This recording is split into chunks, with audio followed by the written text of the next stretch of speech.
Yo le team, c'est Arcos, et bienvenue dans cette nouvelle vidéo où on va parler des dynamiques à propos du statut, du niveau dans la société. Alors pour rappel, dans le monde de la Red Pill, on vous parle souvent des dynamiques alpha et bêta.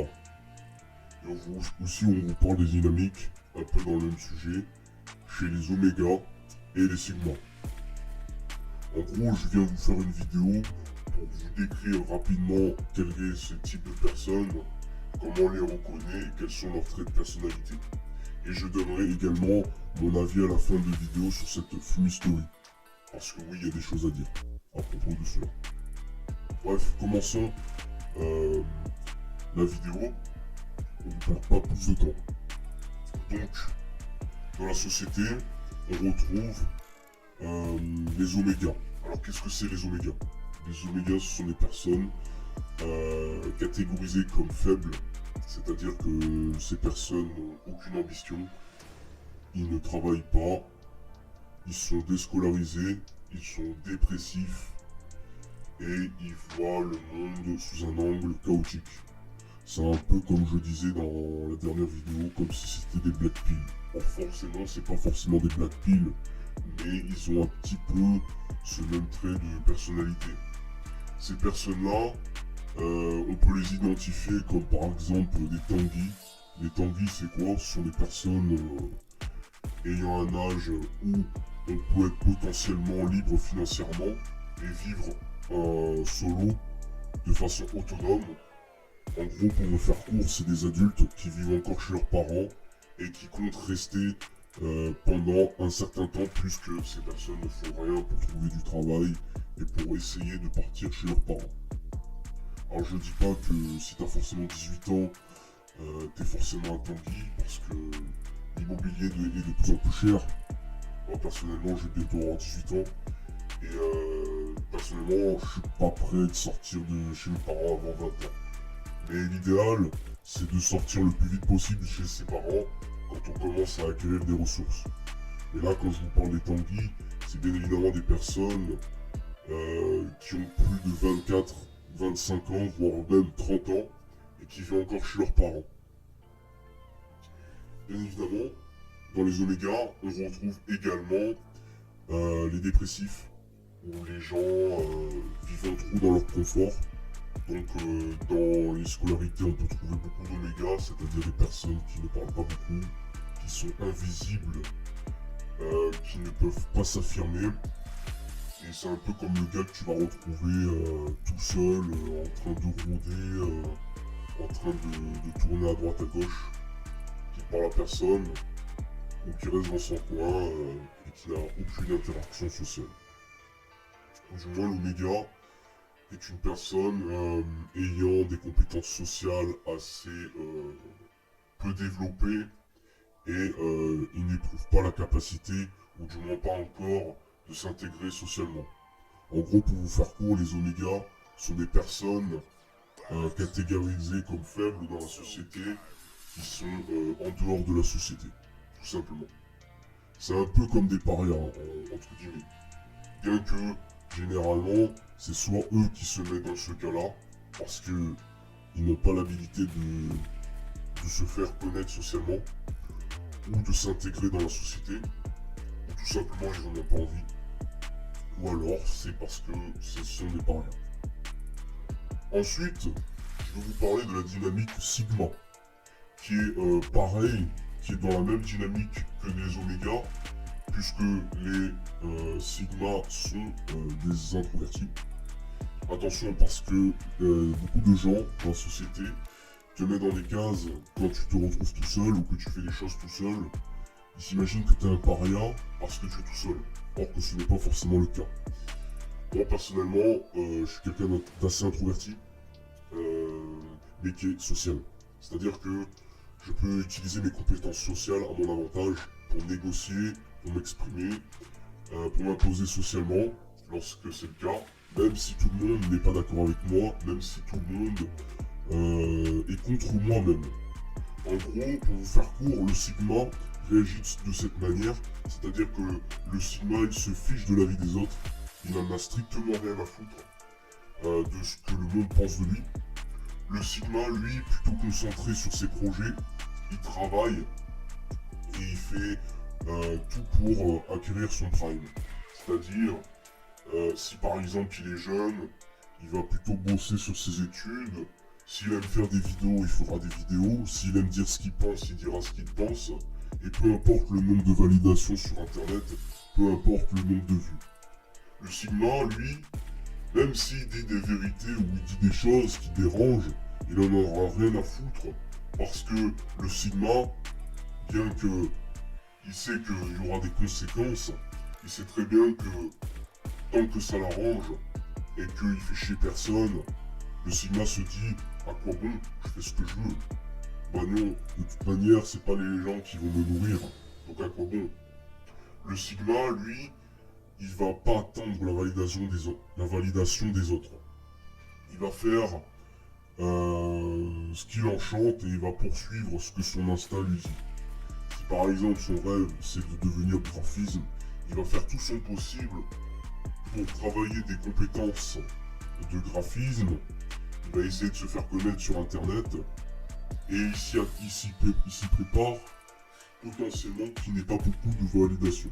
C'est-à-dire que s'il n'a pas beaucoup d'abonnés, et c'est pas grave, je perdure dans le temps, je continue à faire mes dessins et on verra ce qu'il en suit.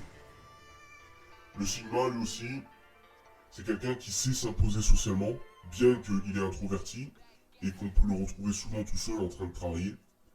Le sigma, lui, quand il y a des personnes qui viennent l'embêter, le sigma, il va dire directement ce qu'il pense et il va direct recadrer la personne qui lui manque du respect. S'il voit que la personne n'a toujours pas compris la leçon, alors le sigma va s'imposer d'une manière beaucoup plus violente, jusqu'à ce que la personne en face comprenne qu'il ne faut pas trop l'emmerder. Le sigma est aussi charismatique. Pourquoi? Parce que tout simplement le sigma est une personne qui est capable d'écouter les gens. C'est-à-dire que le sigma, il va parler le moins possible. Ou du moins quand il va parler, ce n'est jamais pour dire de la merde.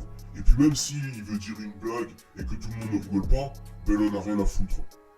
Et c'est ça ce qui est charismatique chez le sigma, c'est que lui, il va plutôt chercher à connaître les gens afin de les analyser pour pouvoir potentiellement traîner ou créer une communauté s'il y a possibilité. Lorsque le sigma il analyse la personne et qu'il voit un petit peu son profil, il va juger par lui-même si c'est une bonne personne avec qui traîner. Le sigma est très trieur à propos du social, puisque le sigma remarque beaucoup qu'il y a très peu de gens de qualité. Et effectivement, sur Terre, on a très peu de gens de qualité, bien qu'il en existe. Et c'est pourquoi le sigma préfère analyser avant de se livrer et de parler. Le sigma, il sera bavard, mais uniquement avec les bonnes personnes qu'il choisit. C'est-à-dire que le sigma, il choisira une personne dans laquelle il se sent confiant avec et dans laquelle il y a une certaine forme de réciprocité. Le sigma, lui, se livrera à une personne de confiance. Donc ça peut être quelqu'un de sa famille ou être son meilleur ami, son pote. Le sigma, lorsqu'il se livre, il sait très bien qu'il ne pourra jamais se faire prendre pour un con, puisque le sigma est tellement sûr de lui et qu'il sait tellement bien choisir avec qui parler que les gens, par réciprocité, ne vont pas lui manquer de respect. Et surtout, le sigma est capable de créer des fortes connexions sociales. C'est-à-dire créer des délires avec des potes, créer des groupes de potes, avoir du leadership. Et le sigma est également doué avec les femmes. Ou du moins, avec un certain type de femme qui reconnaît sa valeur.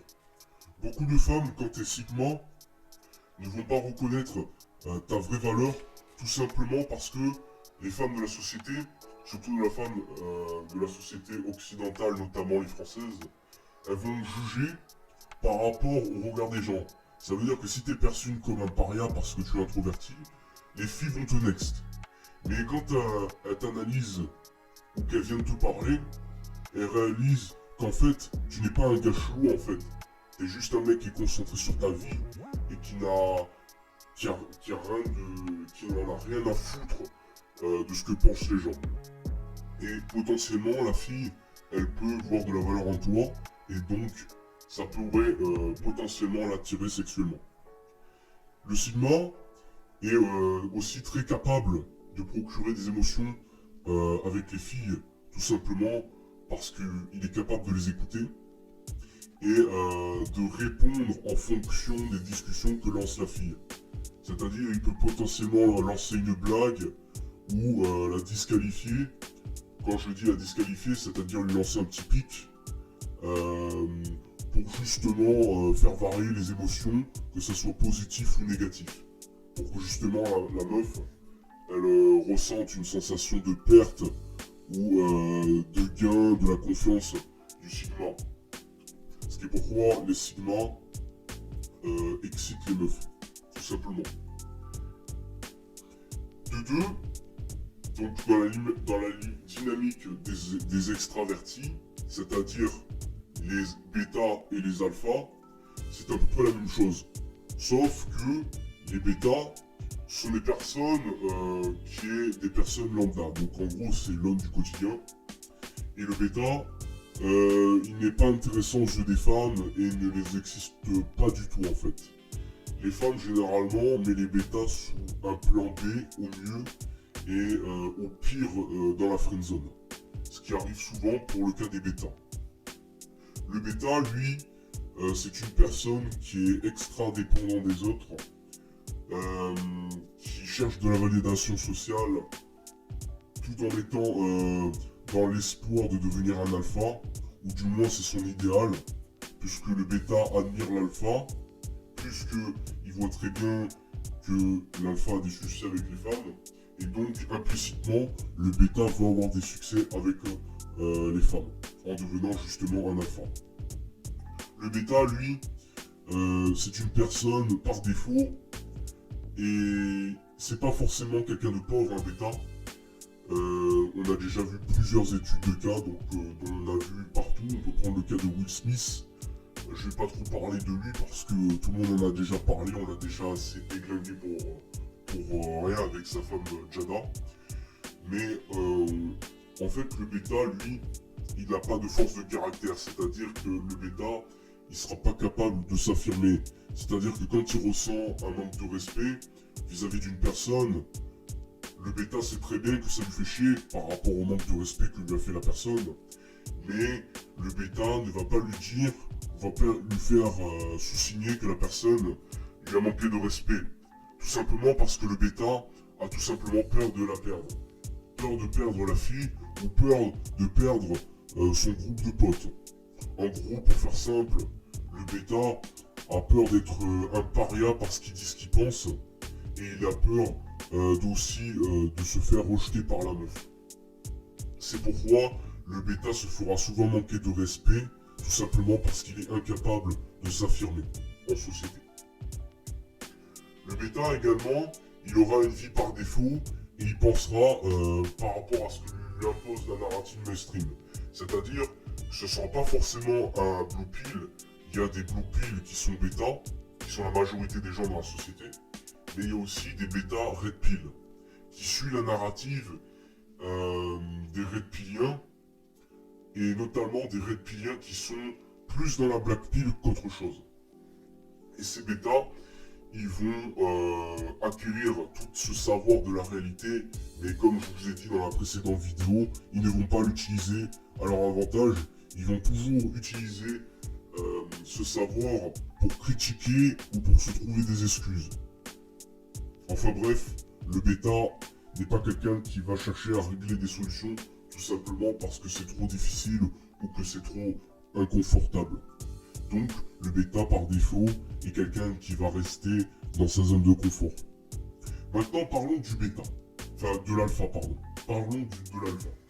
L'alpha dans la société, c'est le classico du gars qui est charismatique. Donc l'alpha est souvent quelqu'un qui est populaire, qui est beau physiquement, bien qu'il y a des mecs beaux physiquement qui sont des bêtas. Puisque, comme je vous ai dit, ils sont incapables de s'affirmer. L'alpha peut être quelqu'un de moche aussi et qui peut potentiellement avoir beaucoup de succès avec les meufs. Personnellement, moi j'ai connu des alphas qui n'étaient pas ouf physiquement, et quand tu parlais avec eux, tu te sentais confiant et t'avais envie de parler avec ce mec, tu vois, parce qu'il est cool, tu vois. Le mec, il est directement dans ta vibe, et tu vois, c'est comme si t'étais son meilleur pote, tu vois. Avec lui, tu peux parler de tout et de rien, tu vois. Et ce mec-là, quand je l'ai observé parler avec d'autres meufs, et ben en fait, par naturel, le mec, il s'en battait les couilles. C'est-à-dire que le mec, il faisait rigoler les meufs et il disait tout ce qui se pense. Tu vois? Et il disait, même si la meuf n'était pas intéressée par lui, il disait bon ok, je la laisse partir. Par contre, je lui donnerai pas ce qu'il faut en retour. Pourquoi? Parce qu'elle me donne rien. L'alpha, lui, lui aussi, n'en a rien à foutre des meufs. Pourquoi? Parce qu'il a du succès souvent avec les filles. L'alpha, lui, dans la société, est respecté sans avoir besoin de s'affirmer. C'est-à-dire que rien le fait qu'il soit présent, les gens vont le respecter. Pourquoi? Parce qu'il dégage une aura qui oblige les gens à le respecter et à l'admirer. Ça peut être un leader, parce que les alphas sont souvent des leaders, c'est eux qui mènent le groupe. Et surtout, l'alpha, contrairement au sigma, l'alpha est extraverti, comparé au sigma qui est lui un alpha mais introverti. L'alpha aura un peu plus de succès que le sigma, tout simplement parce que l'alpha est populaire, or que le sigma n'est pas populaire. Le sigma, lui, est plus dans son coin et triomphe dans l'ombre. Or que l'alpha, lui, il triomphe et tout le monde le voit triompher. C'est pourquoi les alphas sont potentiellement glorifiés par n'importe qui, ne serait-ce que par les bêtas, les femmes et ses proches en général. Pour vous donner maintenant, passons à la suite, qui est mon avis sur tout cela. En fait, pour vous parler de cette dynamique, moi je trouve que personnellement, cette dynamique, c'est de la merde. Pourquoi je dis que c'est de la merde? Parce que n'importe qui peut prétendre qu'il est alpha ou sigma, et je vois trop de gens dans les communautés Red Pill s'affirmer qu'ils sont alpha ou sigma parce qu'ils ont eu tel ou tel succès avec telle meuf, ou parce que par rapport au nombre de meufs qu'ils ont baisé, ce sont des alphas ou des sigma. Le problème, c'est que quand tu creuses avec ces personnes, tu te rends compte qu'en fait, c'est juste des mecs qui veulent parler, qui veulent flex. C'est-à-dire que tu leur parles d'une situation où tu as une meuf, par exemple, sur Discord qui s'incruste, et ces personnes-là changent direct de comportement. C'est-à-dire qu'ils commencent à dénigrer d'autres mecs pour essayer de se vendre auprès de la meuf. Sauf que essayer de dénigrer les autres en les rabaissant, ça démontre plus un manque de confiance en soi que des traits de sigma ou d'alpha. Alors que les alphas et les sigma n'en ont rien à foutre du succès des autres, même s'ils en ont plus que eux, ils en ont rien à foutre. Et ils en ont tellement rien à foutre qu'ils n'ont même pas le temps de les dénigrer en fait. Pour eux, ce serait une perte d'énergie et une perte du temps. Donc, je vois trop de gens dans les communautés se dire alpha, bad boy et tout ce que tu veux, or que quand tu les regardes par rapport à leur comportement, ça montre tout l'inverse. N'importe qui peut se montrer alpha, bêta, sigma et tout ce que vous voulez, or qu'il y aura des périodes où vous pouvez potentiellement être vulnérable. Je peux citer par exemple, si admettons que vous êtes alpha, on va dire que vous êtes alpha, que vous avez plein de meufs, que vous êtes considéré comme le chat dans la société. On admet que vous êtes un alpha. Maintenant, il arrive une malédiction dans votre vie, c'est-à-dire un malheur qui puisse potentiellement vous mettre KO psychologiquement. Votre mère, votre père décède Si vous êtes un père de famille, vos enfants crèvent par un accident ou quelconque, et vous êtes triste, voire même vous rentrez en dépression. Vous perdez toute motivation dans la vie, et vous allez être dans une période chaotique où vous avez la sensation de tout perdre. Vous allez perdre votre prestige de charisme, tout simplement parce que vous serez trop concentré sur ce qui vous est arrivé, et ça c'est normal, hein. Je critique pas parce que quand on perd quelque chose, que ce soit un animal de compagnie ou un proche, eh ben, ça donne un coup, que tu sois alpha ou sigma ou n'importe qui, tu vas y passer et tu vas être KO, tout simplement parce que on ne peut pas rester invulnérable émotionnellement quand il y a ce genre d'événement. Et potentiellement, vous pouvez rentrer dans une déprime, voire une dépression, selon la gravité, et d'autres personnes ne se relèvent pas de ce type de situation. Et donc, ils perdent leur statut d'alpha, voire de sigma, et redeviennent des bêta, voire des oméga. Donc, c'est pour ça que les dynamiques alpha et bêta, c'est biaisé, tout simplement parce que vous êtes directement mis dans une case pour déterminer qui est fort et qui est faible. Or que sur la durée, eh ben, n'importe qui peut changer, que ce soit en bien ou en négatif. On aura toujours, dans les périodes de la vie, des périodes où on sera vulnérable, quoi qu'on veut, quoi qu'on fasse. Il se peut qu'il vous arrive un accident, que vous avez un putain de choc crânien, et que tout d'un coup, le lendemain, vous parlez, mais vous bégayez à cause de certains circuits neuronaux qui ont été bousillés. Vous n'arrivez plus à parler correctement. Alors qu'avant, vous arrivez très bien à parler de façon élégante et charismatique. Donc, pour conclure cette vidéo, je dirais que ça ne sert à rien de se proclamer bêta, alpha, sigma, tout ce que vous voulez, tout simplement parce qu'on n'en sait rien.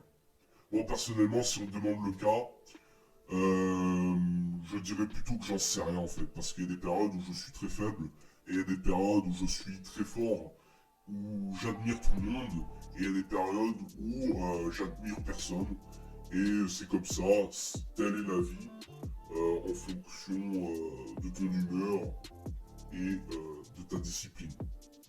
Voilà.